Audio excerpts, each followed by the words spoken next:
Haleluya, selamat pagi saudara-saudaraku ya. Salam sejahtera dalam kasih Tuhan kita Yesus Kristus. Puji nama Tuhan, kita berada di minggu terakhir di bulan Juni tahun 2020 saudara-saudaraku. Tidak terasa ya, kita sudah melewati satu semester, hampir satu semester di tahun 2020 ini. Saya percaya begitu banyak kasih dan kebaikan Tuhan yang tidak pernah kita dapat hitung dan kita balas. Haleluya saudaraku. Puji Tuhan, hari ini saya akan menyampaikan firman Tuhan. Judulnya, Sukarnya Masuk Kerajaan Allah. Sukarnya Masuk Kerajaan Allah. Yang saya ambil di dalam Injil Markus pasal yang ke-10, mulai dari ayat 17 sampai dengan ayat 27. Saya akan lebih dahulu baca, nanti setelah itu saudara semua bergantian kita membaca. Markus pasal 10 ayat 17 sampai 27. Saya lebih dahulu baca. Pada waktu Yesus berangkat untuk meneruskan perjalanannya, datanglah seorang berlari-lari mendapatkan dia, dan sambil bertelut di hadapannya, ia bertanya, "Guru yang baik, apa yang harus kuperbuat untuk memperoleh hidup yang kekal?" Jawab Yesus, "Mengapa kau katakan aku baik? Tak seorang pun yang baik selain daripada Allah saja. Engkau tentu mengetahui segala perintah Allah. Jangan membunuh, jangan berzina, jangan mencuri, jangan mengucapkan saksi dusta, jangan mengurangi hak orang, hormatilah ayahmu dan ibumu." Lalu kata orang itu kepadanya, "Guru, semuanya itu telah kuturuti sejak masa mudaku."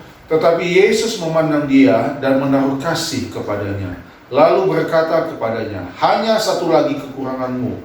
Pergilah, jualah apa yang kau miliki, dan berikanlah itu kepada orang-orang miskin, maka engkau akan beroleh harta di sorga. Kemudian datanglah kemari dan ikutlah aku." Mendengar perkataan itu, ia menjadi kecewa, lalu pergi dengan sedih, sebab banyak hartanya. Lalu Yesus memandang murid-muridnya di sekelilingnya dan berkata kepada mereka, "Alangkah sukarnya orang yang beruang masuk ke dalam kerajaan Allah." Murid-muridnya tercengang mendengar perkataannya itu, tetapi Yesus menyambung lagi, "Anak-anakku, alangkah sukarnya masuk ke dalam kerajaan Allah. Lebih mudah seekor unta melewati lubang jarum daripada seorang kaya masuk ke dalam kerajaan Allah." Mereka makin gempar dan berkata seorang kepada yang lain, "Jika demikian, siapakah yang dapat diselamatkan?" Ayat 27 kita baca bersama-sama, 1, 2, 3.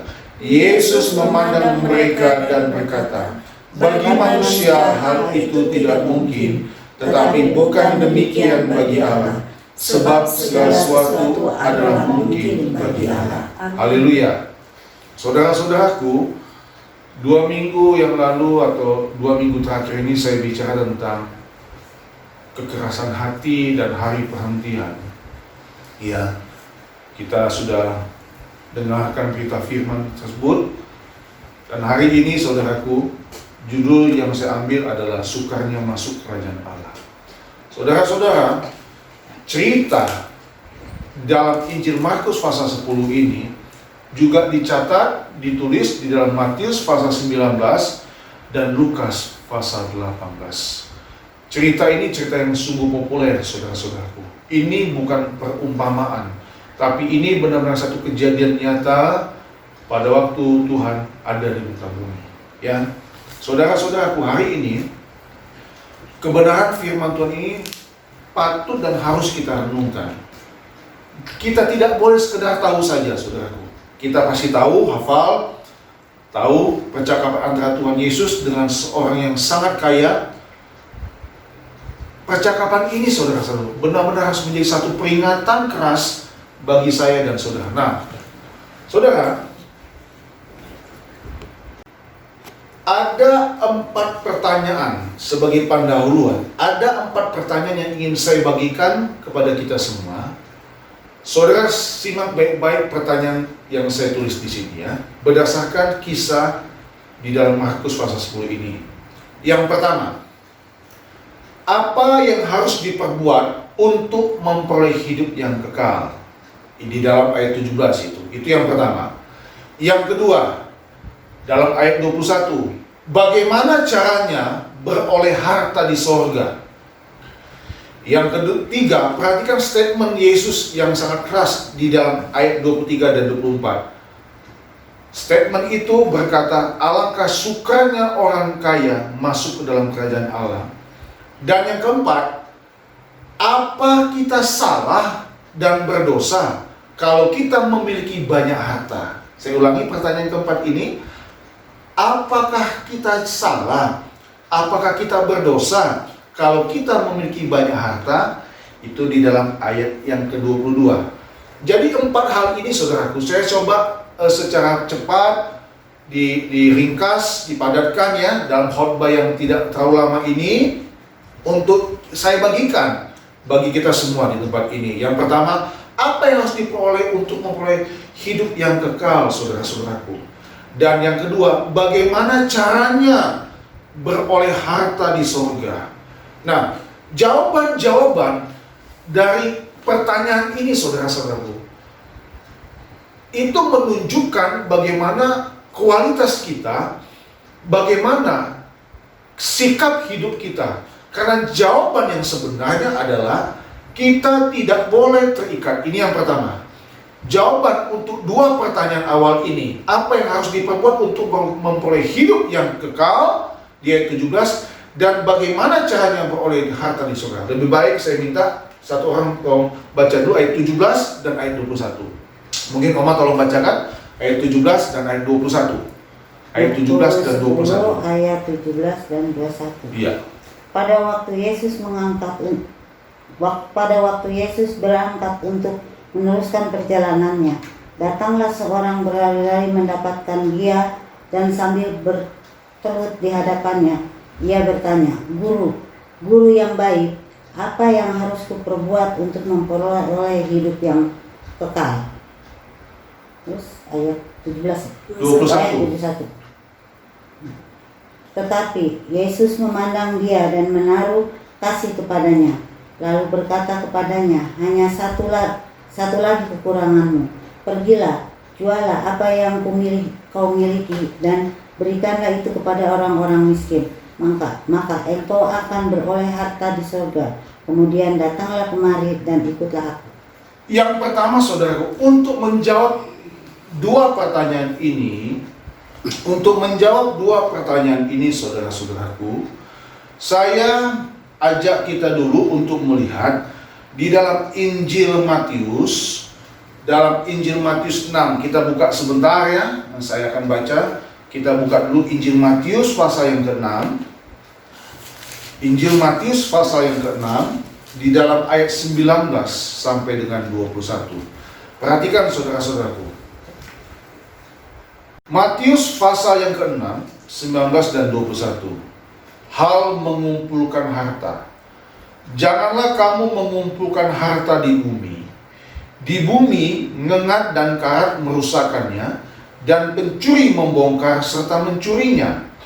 Tetapi kumpulkanlah bagimu apa? Harta di sorga.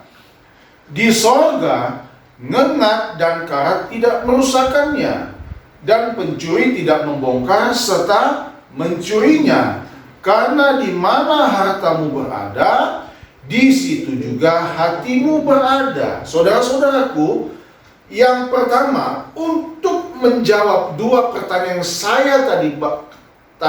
saya bagikan, apa yang harus diperbuat untuk memperoleh hidup yang kekal, dan bagaimana caranya beroleh harta di sorga, saudaraku.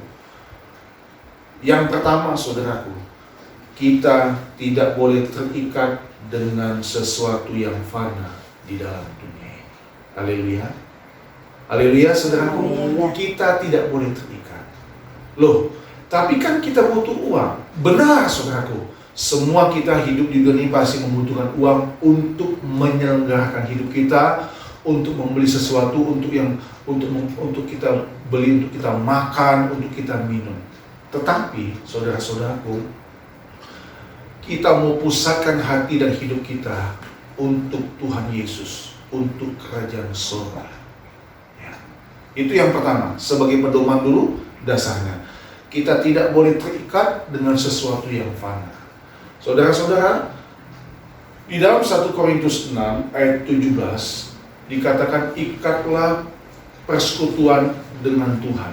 Kalau kita mengikat persekutuan kita dengan Tuhan, maka kita menjadi satu roh dengan Tuhan. Sebentar, kita buka dulu ya 1 Korintus pasal 6.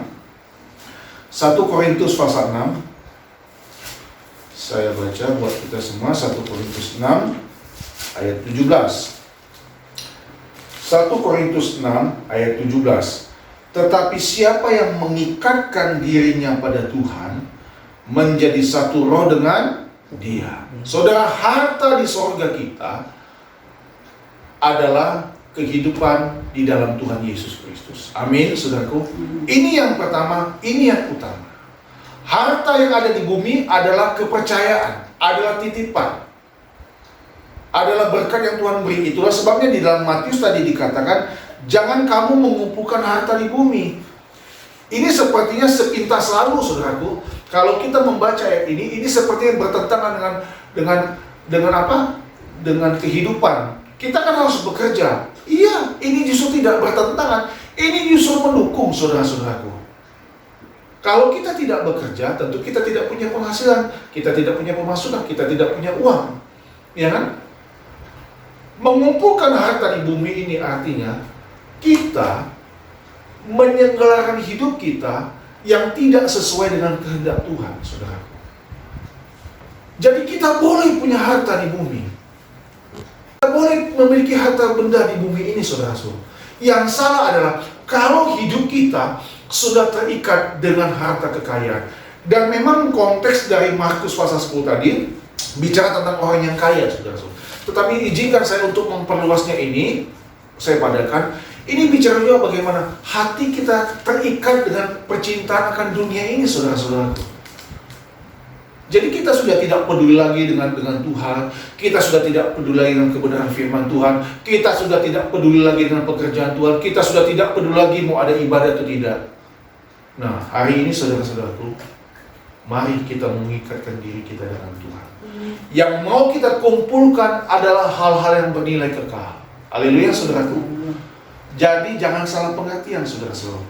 Boleh kita mengumpulkan harta, silakan, boleh. Tetapi bukan itu tujuan utama kita dalam hidup ini. Haleluya. Tujuan utama hidup kita bagaimana kita boleh menyenangkan hati Tuhan. Kalau Tuhan percayakan kita harta yang banyak, uang yang banyak, artinya ada sesuatu yang Tuhan percayakan, berarti kita harus memiliki kasih kepada sesama kita. Nah, dua pertanyaan awal tadi, apa yang harus diperbuat untuk memperoleh hidup yang kekal? Pertama, jangan terikat dengan dunia ini, saudara-saudaraku. Selalu saya katakan, hidup di dunia ini kita hanya sementara. Sebentar. Hidup ini sementara, kayak lagu yang kita nyanyikan tadi. Ya kan? Harus jadi berkat. Hidup ini cuma sementara. Nanti bila saatnya sudah tiba, sudah tidak ada guna lagi. Ya, umur kita semakin bertambah, saudara-saudaraku, di dunia ini. Kita semakin hari semakin tua. Apalagi dunia ini semakin hari semakin tua. Jadi kumpulkanlah kebaikan-kebaikan yang ada di muka bumi. Amin, saudaraku. Kumpulkanlah yang baik-baik. Kumpulkan itu masuk dalam hati dan kehidupanmu. Dan apa yang kita kumpulkan itu seperti harta di sorga, saudara. Setelah kita percaya kepada Tuhan Yesus, maka kita harus kerjakan keselamatan kita dengan berbuat baik kepada sesama kita manusia. Itu untuk kita memperoleh hidup yang kekal. Nah, bagaimana caranya kita memperoleh harta di sorga? Matius 6:20 tadi katakan, kumpulkanlah bagimu harta di sorga. Kumpulkanlah bagimu harta di sorga. Ini jelas, saudara-saudaraku. Kita tidak akan membawa apa-apa mati setelah kita mati. Semua kita akan tinggalkan. Jadi kumpulkanlah yang baik-baik di muka bumi ini, saudara-saudaraku. Itu bagian dari kita mengumpulkan harta di sorga. Haleluya, saudaraku. Saya pernah membaca suatu artikel, saudaraku. Ada seorang hamba Tuhan berdoa, dia mendapat satu penglihatan. Tuhan katakan, Aku menyiapkan rumah bagimu di surga. Tetapi rumah itu harus ada bangunannya. Ya kan? Pasti ada bangunan, harus ada kayu, semen, pasir, paku. Siapa yang menyiapkannya? Saudara, secara tidak langsung Tuhan berpesan kepada orang ini, kamulah yang mengumpulkan itu semua di muka bumi. Kita yang menyiapkan kayunya, kita yang menyiapkan pasirnya, kita yang menyiapkan semennya. Nanti Tuhan yang membangunnya di surga. Menurut artikel yang saya baca itu, saudara-saudara. Ini artinya apa, saudara? Artinya, selama kita hidup di muka bumi, kita semua harus menabur yang baik-baik. Haleluya, saudara. Kita harus menabur yang baik-baik. Saudara, kita lihat. Kita kembali kepada pembacaan kita tadi. Kepada Injil Markus tadi. Kita kembali kepada Markus pasal 10 tadi, saudara-saudara. Kita lihat bahwa orang ini, orang yang bertanya kepada Tuhan ini, saudara pikir dia tidak melakukan hukum Taurat, hukum kebenaran firman Tuhan. Kalau kita baca ayat 18, jawab Yesus, mengapa kau katakan aku baik? Tak seorang pun yang baik selain daripada Allah saja. Engkau tentu mengetahui segala perintah Allah.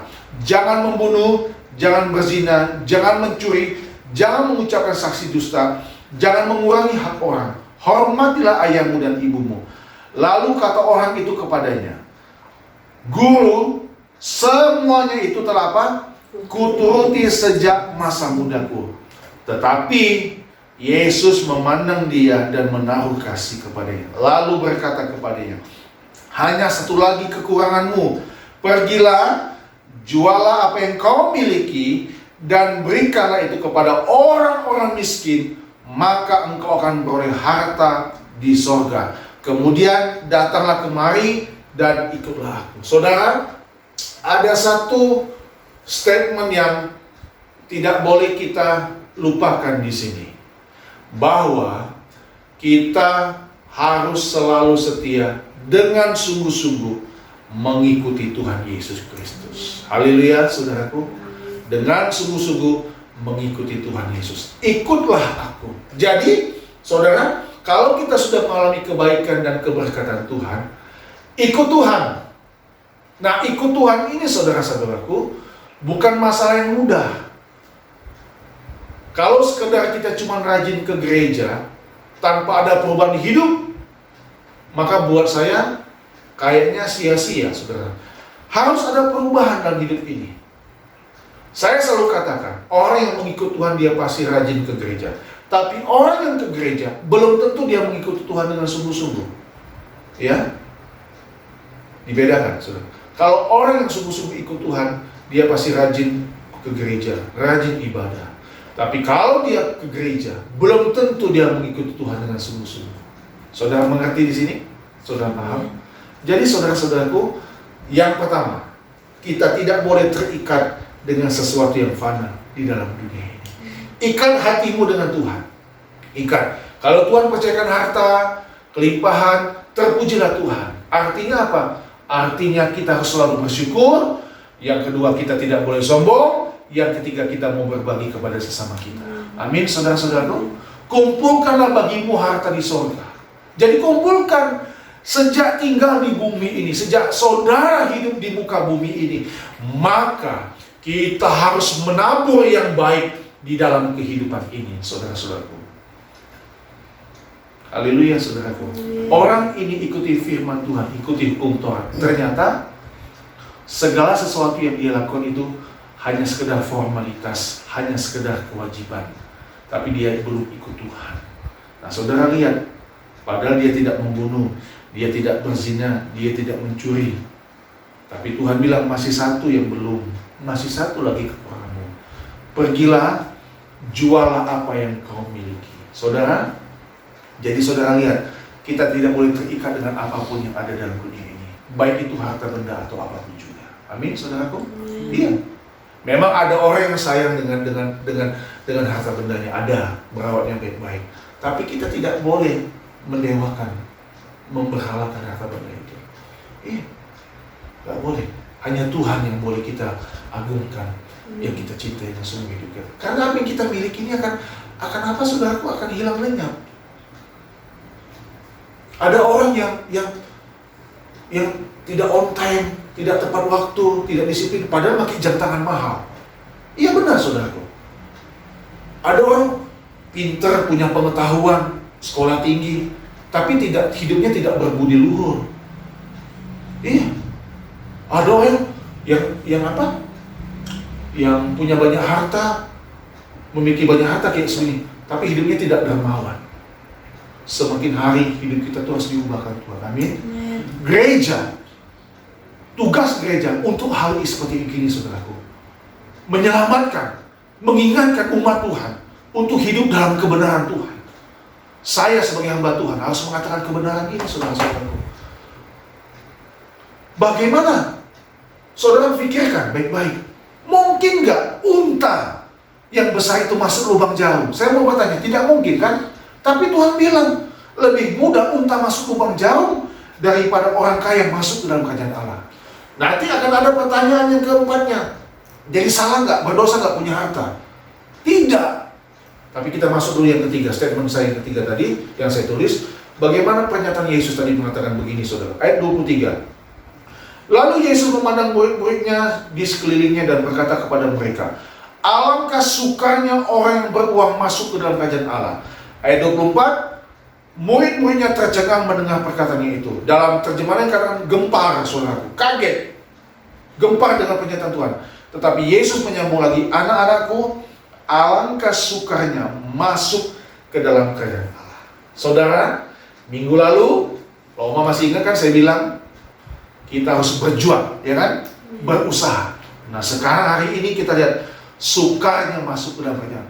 Jadi saudaraku, perkara masuk ke kerajaan Allah ini sebenarnya perkara yang gampang. Saya tulis di sini saudaraku, sebenarnya bukan harta, bukan uang atau kekayaan yang membuat orang suka masuk kerajaan Allah. Bukan saudara-saudara, kalau menurut saya. Tetapi sikap hati kita yang tidak benar terhadap kekayaan dan kepercayaan Tuhan beri. Sebenarnya bukan harta, bukan uang atau kekayaan yang menghalangi orang masuk kerajaan Tuhan, tetapi sikap hati yang harus benar terhadap kekayaan. Nah, sekarang buka dulu saudaraku Yakobus. Kita buka sama-sama Yakobus pasal 5. Yakobus pasal yang kelima. Kitab Yakobus pasal yang kelima. Yakobus pasal 5 ayat 1 sampai dengan 5. Kalau sudah dapat saya baca buat kita semua. Perhatikan ini. Peringatan kepada orang kaya. Perhatikan. Jadi sekarang hai kamu orang-orang kaya, menangislah dan merataplah atas sengsara yang akan menimpa kamu. Kekayaanmu sudah busuk dan pakaianmu telah dimakan lengan. Emas dan perakmu sudah berkarat, dan karatnya akan menjadi kesaksian terhadap kamu dan akan memakan dagingmu seperti api. Kamu telah mengumpulkan harta pada hari-hari yang sedang berakhir. Kalau kita baca Matius tadi, kita harus kumpulkan harta di surga. Ayat keempat, sesungguhnya telah terdengar teriakan besar karena upah yang kamu tahan dari buruh yang telah menuai hasil ladangmu, dan telah sampai ke telinga Tuhan semesta alam keluhan mereka yang menyabit panenmu. Jahat ini orang seperti begini, ya, jahat, memperlakukan sesamanya sangat jahat. Ayat kelima, dalam kemewahan kamu telah hidup dan berfoya-foya di bumi. Kamu telah memuaskan hatimu sama seperti pada hari penyembelihan. Kamu telah menghukum, bahkan membunuh orang yang benar, dan ia tidak dapat melawan kamu. Saudara-saudaraku, ada orang-orang yang sombongnya luar biasa karena harta dan kekayaan. Ada orang yang punya banyak uang, ya, punya banyak harta, tapi memperlakukan sesamanya begitu bengis dan keji. Saudara, kita tidak masuk di bagian seperti begini, tapi ini peringatan buat saya dan saudara. Amin, saudaraku. Kalau sikap hati kita benar, memperlakukan harta kekayaan, maka saya percaya sikap hati kita pun akan benar kepada sesama kita. Haleluya, saudaraku. Pagi tadi saya ngobrol-ngobrol sama istri saya, dia banyak menyampaikan sesuatu yang kaitan juga tentang harta. Kalau kita dapat berkat, katakanlah dapat uang, kita buka dompet kita. Kita bersyukur, terima kasih Tuhan, dompet ini terisi uang, ada berkat Tuhan. Bahkan dikatakan juga kita bisa ngomong kepada uang itu, hai uang, biarlah engkau dapat kupakai dengan semestinya, berguna bagi banyak orang. Saudara, tadi saya katakan sebenarnya bukan harta, uang atau kekayaan yang membuat orang suka masuk kerajaan Allah, tetapi sikap hati kita yang harus benar terhadap kekayaan. Amin. Saya minta Oma tolong bacakan Amsal pasal 11. Buka dulu Amsal 11. Amsal pasal 11. Amsal 11 ayat 4. Amsal pasal 11 ayat 4. Pada hari kemurkaan harta tidak berguna, tetapi kebenaran melepaskan orang dari maut. Pada hari kemurkaan harta tidak apa? Berguna. Tapi saya percaya saudara-saudaraku, kalau kita kumpulkan harta di sorga, maka pada hari kemurkaan harta di sorga ini akan membela kita. Amin. Yaitu perbuatan baik kita. Alkitab tadi katakan pada hari kemurkaan harta tidak berguna, tetapi kebenaran melepaskan orang dari maut. Saudara, peringatan keras di Yakobus tadi bagi orang yang kaya, orang yang berfoya-foya, orang yang hidup dalam kemewahan tanpa peduli dengan sesamanya manusia. Kita lihat dalam Amsal ini, pada hari kiamat, hari terakhir, harta tidak berguna. Jadi sia-sia dong apa yang kita, tidak sia-sia saudara-saudara, nggak ada yang sia-sia. Asal kita tidak terikat dengan harta kita, asal kita gunakan dalam kebenaran untuk pekerjaan Tuhan, untuk membantu sesama kita manusia. Amin, saudara-saudaraku. Nah, Amsal 11 tadi, Oma tolong bacakan lagi ayat 28-nya. Amsal 11 ayat 28. Ayat 28.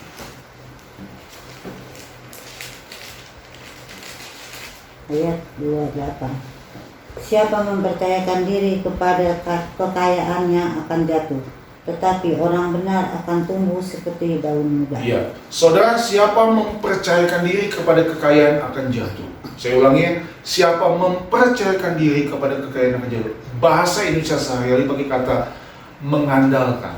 Kata mempercayakan di sana dipakai kata mengandalkan. Jadi orang ini yang hidupnya hanya mengandalkan harta, sudah tidak andalkan Tuhan lagi.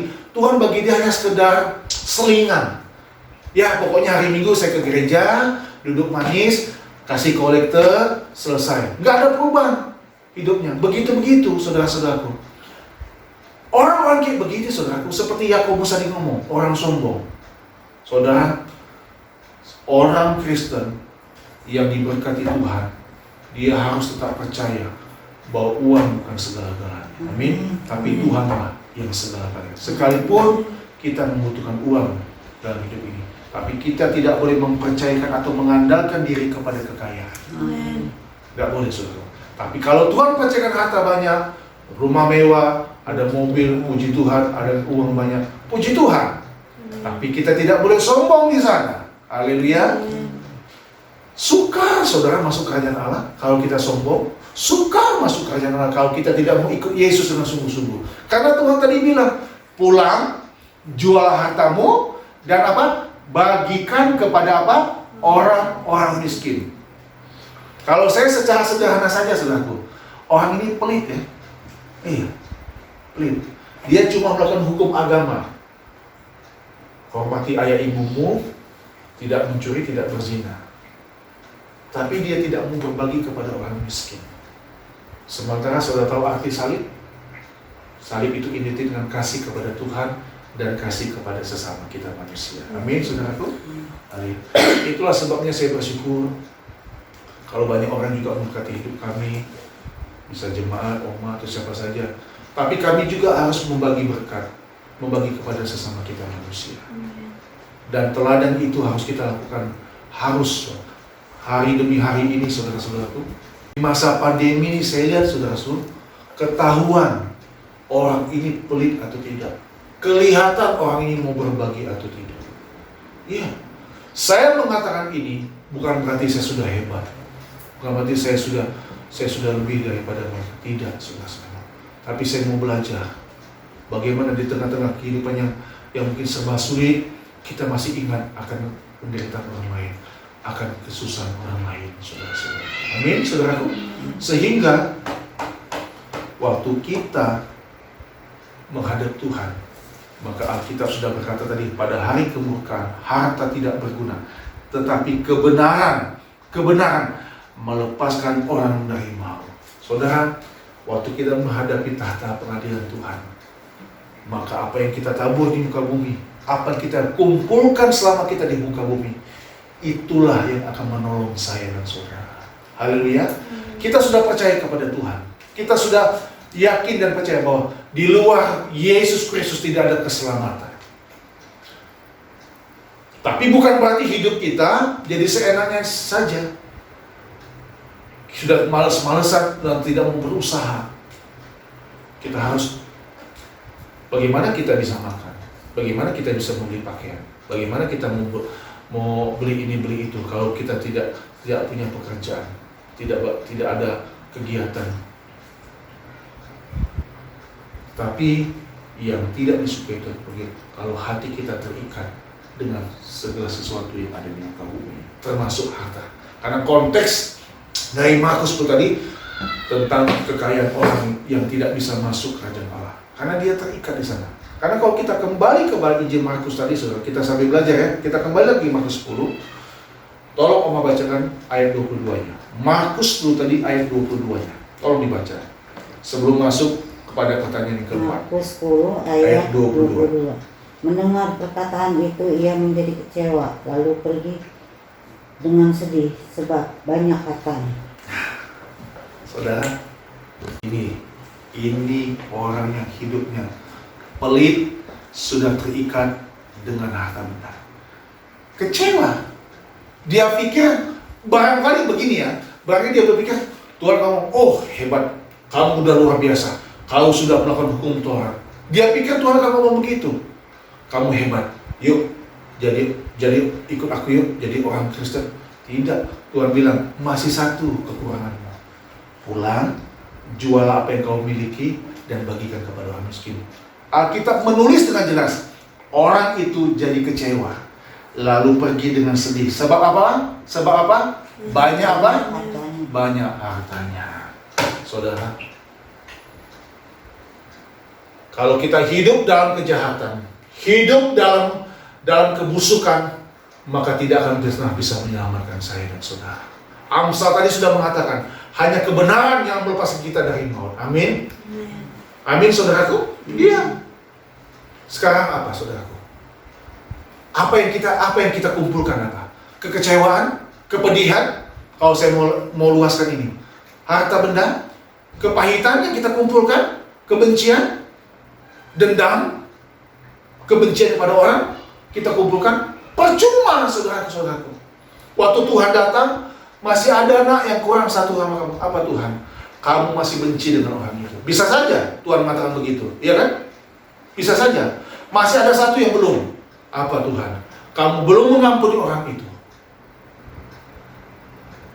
Pertanyaan ini, saudara-saudaraku, biar jadi pertanyaan kita pribadi demi pribadi. Apa yang masih kurang dalam hidup kita?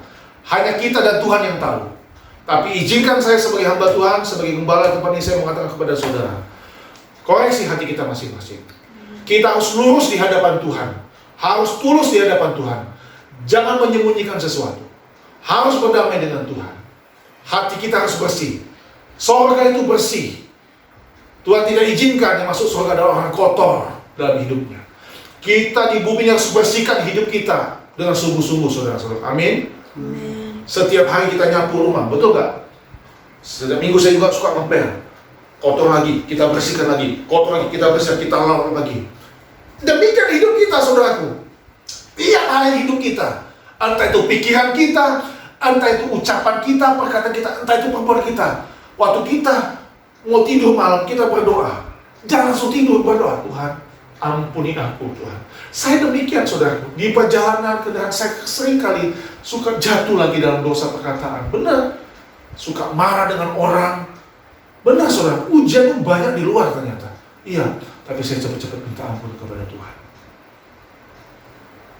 Saudara, kita tidak boleh sedih dan kecewa kalau Tuhan mengoreksi hidup kita. Amin. Orang ini dikoreksi hidupnya sama Tuhan. Dikoreksi anakku ini. Satu nak yang masih kurang dalam hidupmu. Satu yang masih kurang. Saudara, kalau Tuhan mengoreksi hidupmu, tolong kamu jangan sedih dan kecewa. Amin. Justru kamu harus bersyukur karena Tuhan mengasihi hidupmu. Amin. Ya, saya tidak hanya sekedar bicara bagaimana orang kaya ini suka masukannya, tapi saya bicara tentang jiwa kita, tentang hati kita. Izinkan Tuhan kalau mau mengoreksi hati kita. Saudara tidak boleh kecewa, saudara tidak boleh tinggalkan Tuhan. Amin.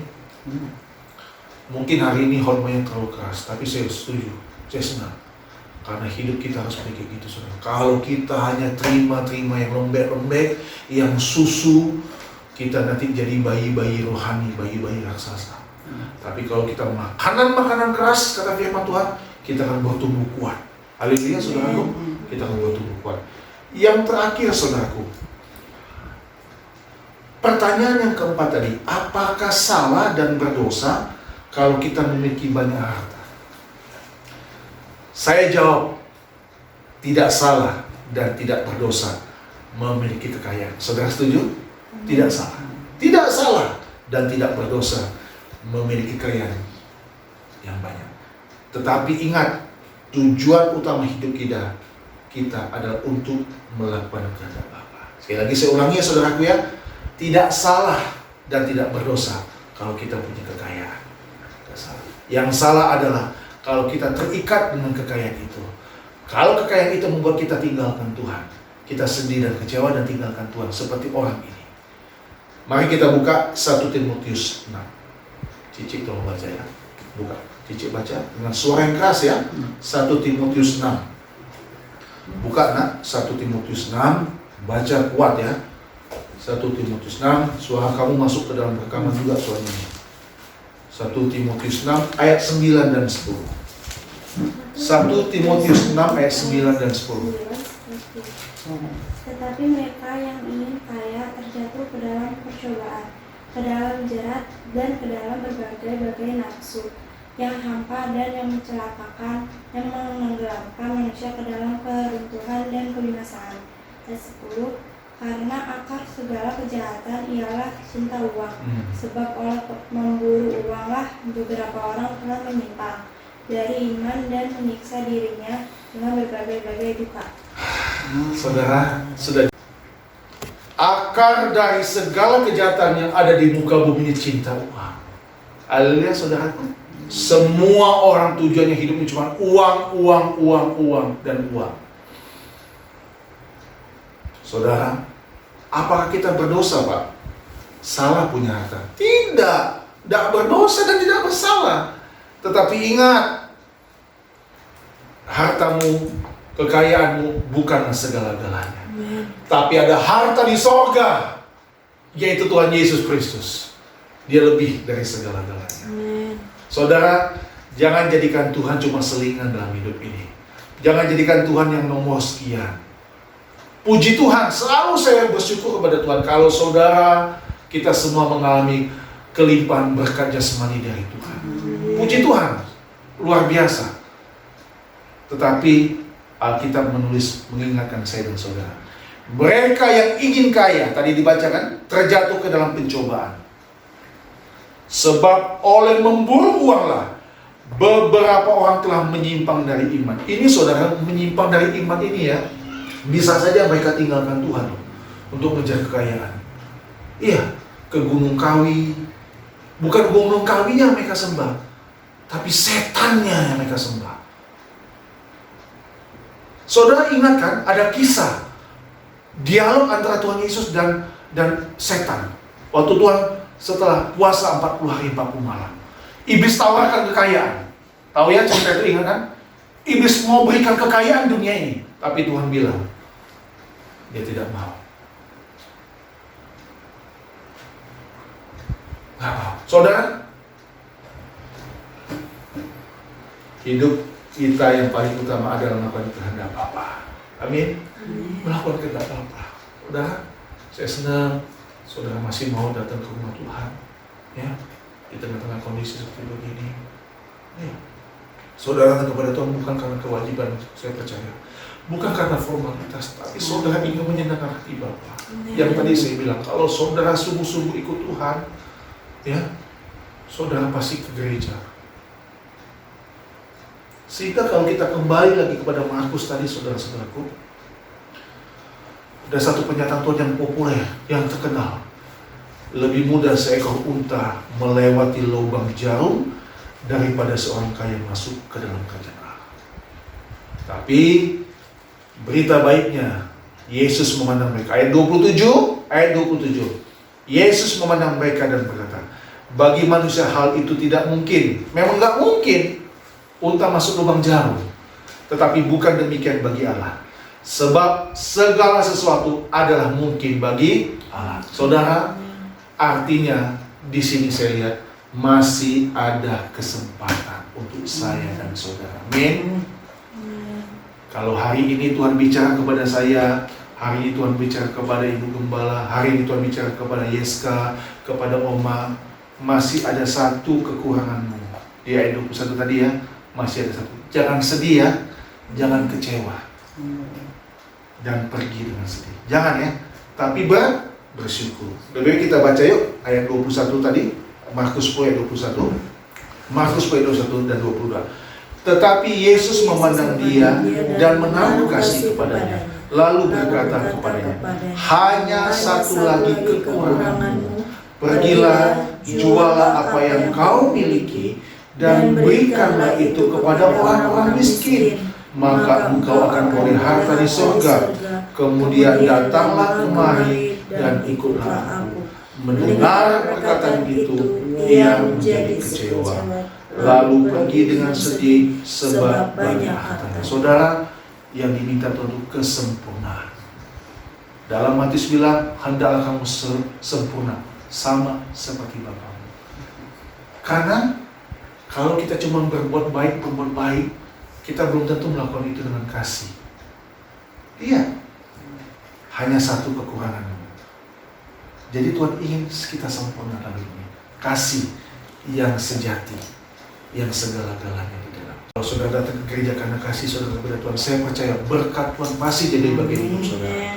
Tapi kalau kita datang kepada Tuhan hanya karena kewajiban, iseng-iseng, ngisi waktu, setor muka, aduh, maaf, lebih baik gak usah dulu deh. Datanglah kepada Tuhan karena kita mengasihi dan mencintai Tuhan. Amin. Karena Tuhan ingin membentuk kita sempurna sama seperti Dia. Karena itulah keselamatan, saudaraku. Keselamatan itu apa? Mengembalikan kita seperti rancangan semula. Waktu Tuhan ciptakan manusia yang pertama, Tuhan ciptakan Adam dan Hawa serupa dan segambar dengan Allah. Tapi rusak oleh dosa. Nah, itulah sebabnya Yesus mati di atas kayu salib. Untuk mengembalikan saya dan saudara kepada rancangan yang semula. Sehingga kita punya pikiran, punya hati sama seperti Tuhan. Amin, saudaraku? Sama. Pikiran Tuhan itu harus jadi pikiran kita. Bukan pikiran kita yang jadi pikiran Tuhan. Pikiran Tuhan dan sikap Tuhan dan tindakan Tuhan harus jadi pikiran kita dan sikap tindakan kita juga. Haleluya, saudaraku. Ya, itulah sebabnya banyak-banyaklah baca kitab suci. Ya, banyak-banyaklah baca Alkitab. Silakan saudara mau main handphone, tapi saudara jangan lupa baca firman Tuhan. Jangan lupa bersekutu dengan Tuhan, mengikat diri dengan Tuhan. Ya, jangan datang hari Minggu cuma sekedar kewajiban, tapi saudara datang karena cinta kasih saudara kepada Tuhan. Amin. Saudara akan lihat. Nanti suatu hari Tuhan akan berkata kepada kita, masuklah kamu ke tempat yang layak bersama-sama. Saudara, kisah ini orang kaya suka masuk kaya. Ada sih kisah yang populer. Jadi saudara lihat. Tapi nanti ada satu kisah lagi yang saya akan bagikan ya, tentang Zakheus.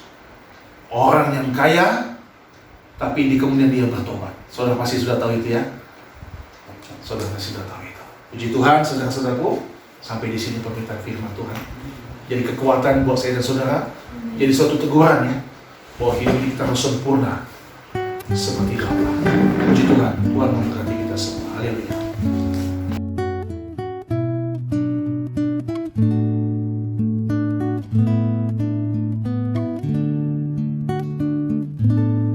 Hidup ini adalah kesempatan.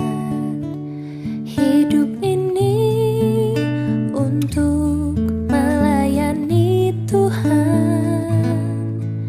Jangan sia-siakan waktu yang Tuhan beri.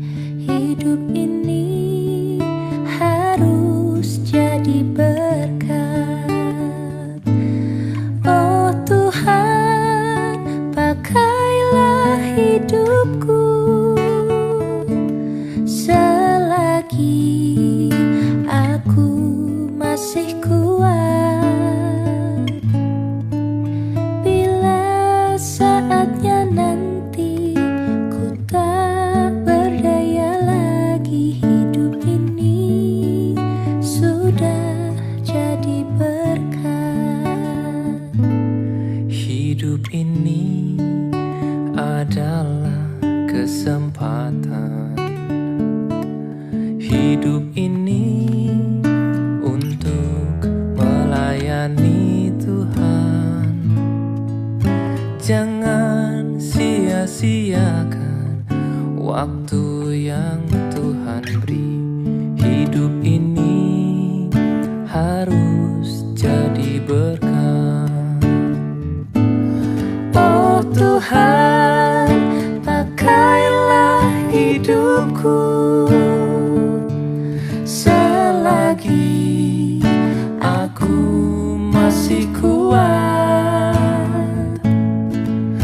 Bila saatnya nanti ku tak berdaya lagi, hidup ini sudah jadi berkat.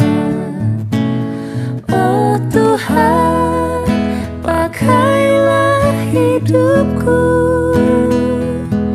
selagi aku masih kuat. Bila saatnya nanti ku tak berdaya lagi, hidup ini sudah jadi berkat.